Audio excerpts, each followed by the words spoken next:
mon petit cutter. Oh, il est plein de poussière.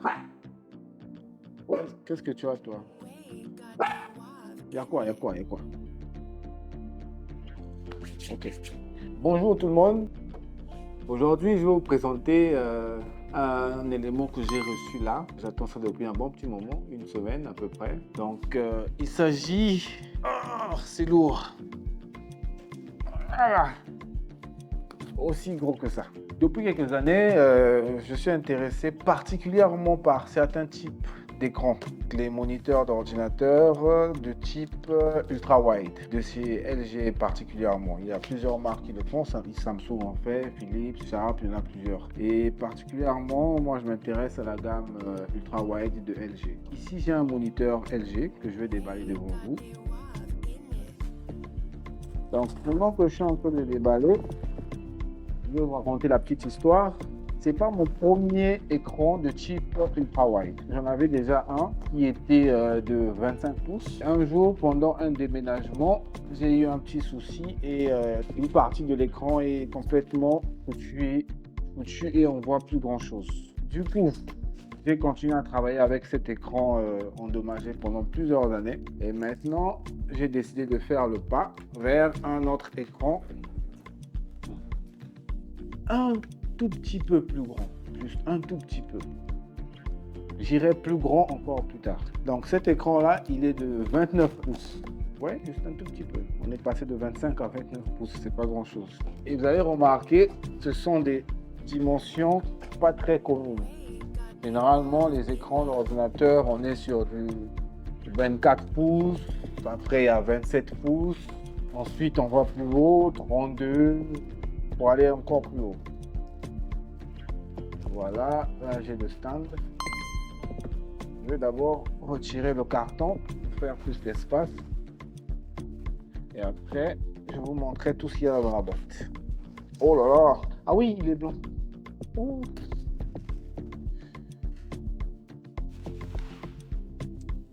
Oh là là! Magnifique! Donc, je disais que les différentes tailles d'écran ultra-wide sont assez particulières. Elles n'ont pas une résolution de 16 neuvième comme les autres. C'est plutôt une résolution de 21 neuvième. Ce qui veut dire que l'écran est plus large. On a moins d'espace dans la hauteur. Ce qui fait que quand vous suivez des films en 21 neuvième, vous aurez tout l'écran plein, s'il faut dire. Vous n'aurez pas les deux barres qu'il y a en haut et en bas. Je vais chercher un tournevis et je reviens. Voilà. J'ai pris les petits outils. Donc ici, j'ai un écran de 29 pouces avec une résolution de 2560 x 1080p, ne pas dire 2560 x 1080p. Pour les connaisseurs, ils savent qu'on est toujours en HD, on n'est pas encore en 4K. Le prochain sera en 4K ou en 2K d'abord, on verra bien. Tout dépendra des circonstances. Ah là là.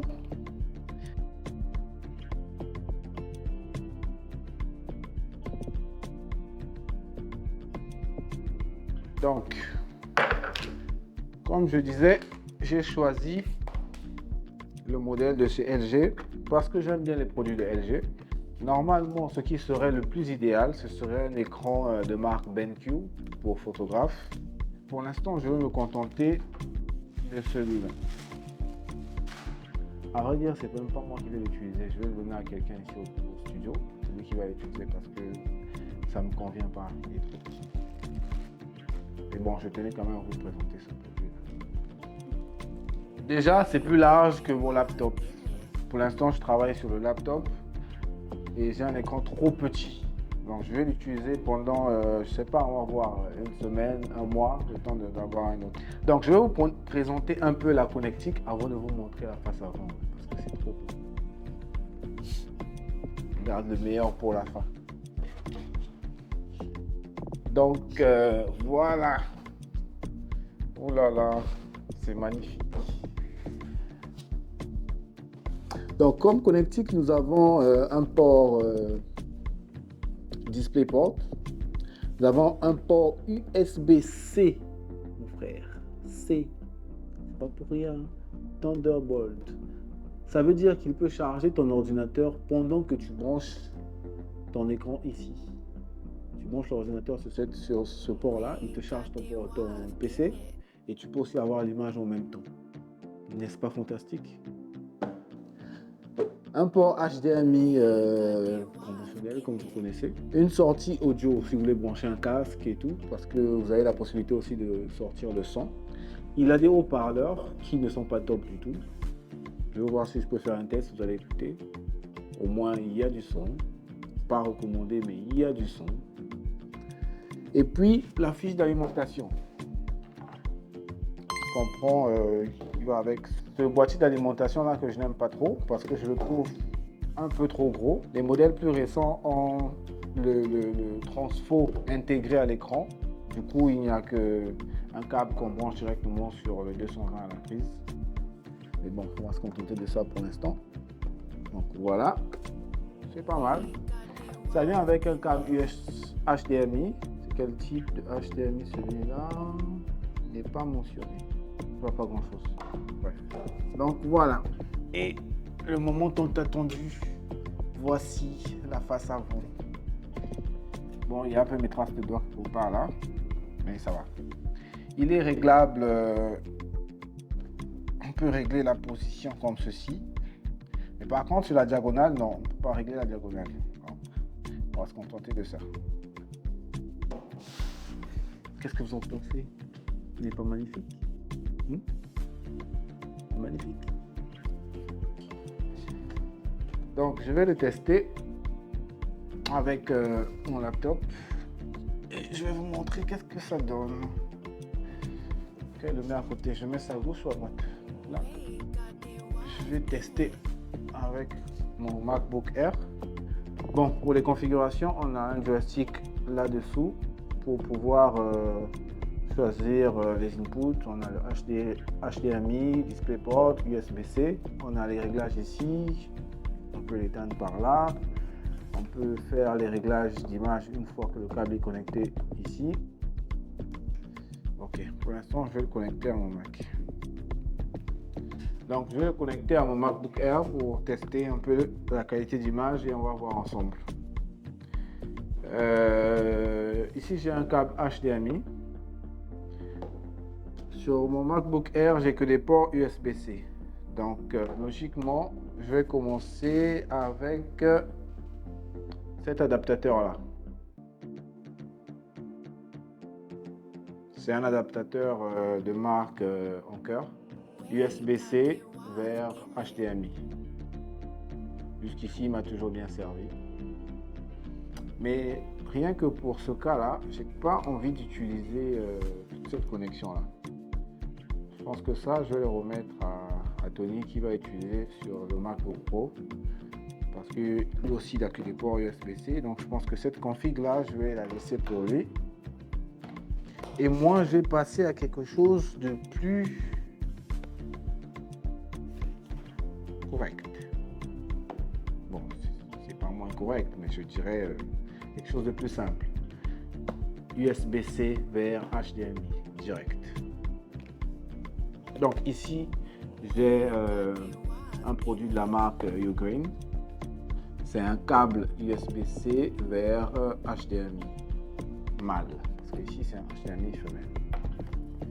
Donc ce câble est capable de me faire passer de la 4K à 60 fps. Voilà. Donc il est assez rapide. Bien qu'il y a un port USB-C Thunderbolt here sur cet écran, j'ai un câble USB-C vers USB-C, toujours de la marque Green, que j'utilise souvent. Ce sont des très bons câbles, très solides. Celui-là, je l'ai depuis plus de 3 ans ou 3 ou 4 ans par là. Il est toujours impeccable. Donc je vais déballer ce câble avec vous et ensuite on va tester les deux options. Bien que je ne pense pas que j'aurai une différence au niveau de la qualité d'image, mais ce qui m'inquiète, c'est juste que ce câble n'est pas Thunderbolt. Mais je vais essayer de voir si ça peut marcher. Et par la suite, je vais commander un câble USB-C vers C Thunderbolt pour pouvoir le connecter directement. Ici j'ai la boîte. Là il y a toute la paperasse. Il m'explique je sais pas quoi. Voilà. Donc comme vous verrez, c'est le même type de câble tressé, bien rigide et renforcé. Vous voyez. Donc je vais le brancher sur le port HDMI. Ok, je vais vous montrer à quoi ça ressemble. Voilà. Un peu de profil, c'est mieux. Voilà. Donc là, vous avez le... Oups, là. Non, rien. Voilà. Donc là, vous avez le câble USB-C que j'ai branché. Et là, vous avez le câble HDMI. Je le trouve un peu grand. Si l'écran est fixé au mur, ça ne sera pas agréable. Il faudra un adaptateur d'angle pour pouvoir brancher comme ça. Mais bon, pour l'instant, on va se contenter de ça.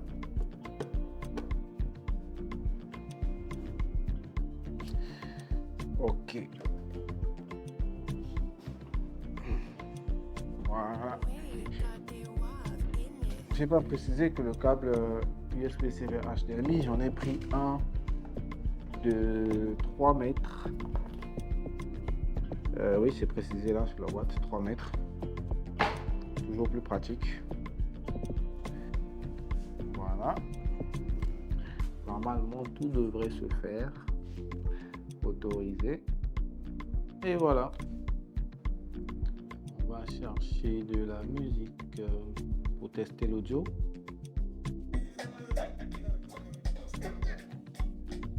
Là, le son, c'est le son de l'écran. Est-ce qu'on peut régler le volume? Ouais.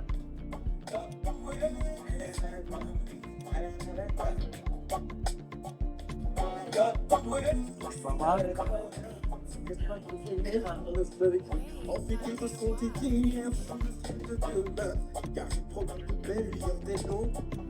Donc, comme je disais tout à l'heure, la qualité sonore n'est pas du tout top, mais ça fait l'affaire pour le commun des mortels.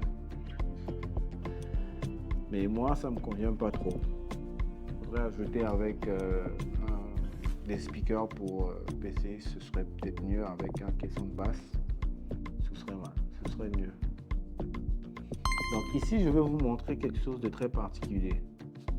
J'ai mis la vidéo en plein écran et je ne sais pas si vous voyez, c'est une information très importante. Et il y a les deux barres là, noir là et là, et ensuite en haut ici. Donc vous aurez souvent ce genre d'image quand vous allez mettre en plein écran. Pourquoi? Parce que cette vidéo là est normalement en 16/9. Et sur la vidéo, les auteurs de ce clip ont mis 2 barres noires. Voilà pourquoi il y a ces barres noires là. Et ensuite, vu que l'écran est un écran ultra wide, il ajoute encore les 2 barres de côté automatiquement. Maintenant, je vais vous montrer une vidéo faite en 21/9 pour que vous voyez la différence. Donc ici, on a une vidéo en format 16/9 qui est en plein écran. Vous voyez, comme tout à l'heure, il y avait des 2 barres là-haut. Là, par contre, on a une vraie vidéo en 16/9. Mais par contre, il y a toujours les 2 barres des deux côtés parce que la vidéo n'est pas en 21/9. Donc là, je vais essayer de réduire un peu mon éclairage pour que vous voyez un peu la qualité d'image. Voilà. Là, vous voyez la qualité d'image, c'est magnifique. Et là, on a encore acheté. Ça veut dire qu'il a une colorimétrie sRGB de 99% et il est AMD FreeSync pour les gamers. Donc on aura quelque chose aux environs de 5 millisecondes de rafraîchissement. C'est pas le top pour les gamers, mais bon, vous en faites ce que vous voulez. Pour les gamers, généralement, il faut 0, quelque chose ou bien 1 milliseconde de rafraîchissement, c'est plus adapté. Mais comme je disais, c'est pas un écran gamer. Donc maintenant, je vais vous montrer une vidéo en 21/9 pour voir ce que ça donne. Et vous voyez que là, on est en plein écran total. On a tout l'écran. Nous sommes sur une vidéo 21/9. Et le 21/9, c'est ce que vous avez généralement dans les salles de cinéma pour regarder des films et tous les films sont produits en 21/9. Ce qui veut dire que quand vous avez des films sur Netflix, sur la plupart des plateformes que vous avez, le format original en 21/9, il prendra tout l'écran sans avoir les barres noires sur les côtés. Je vous laisse regarder encore, admirer en fait la qualité. Ok, bon, je vais remettre la lumière. Donc, ça marche. Pour conclure, la raison pour laquelle j'ai commandé cet écran-là, c'est pour pouvoir m'aider dans mon travail où je fais beaucoup d'éditions photo.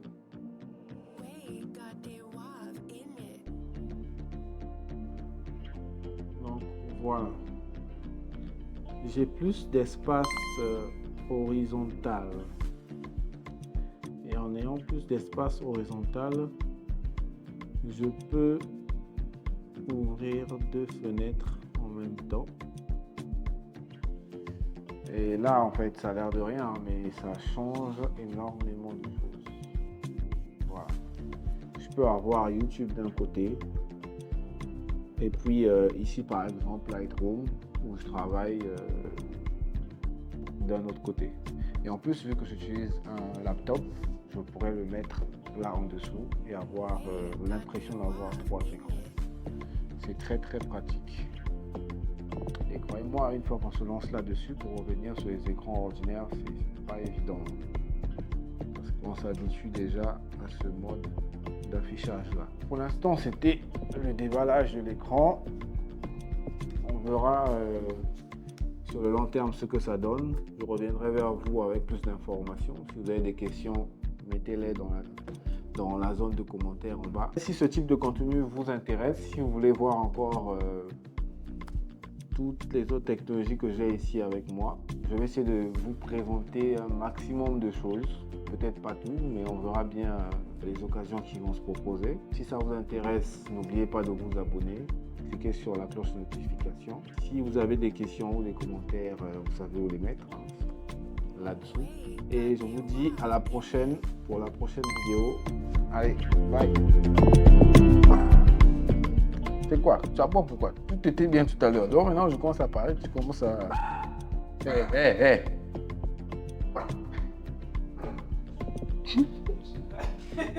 Dans la vidéo là-bas.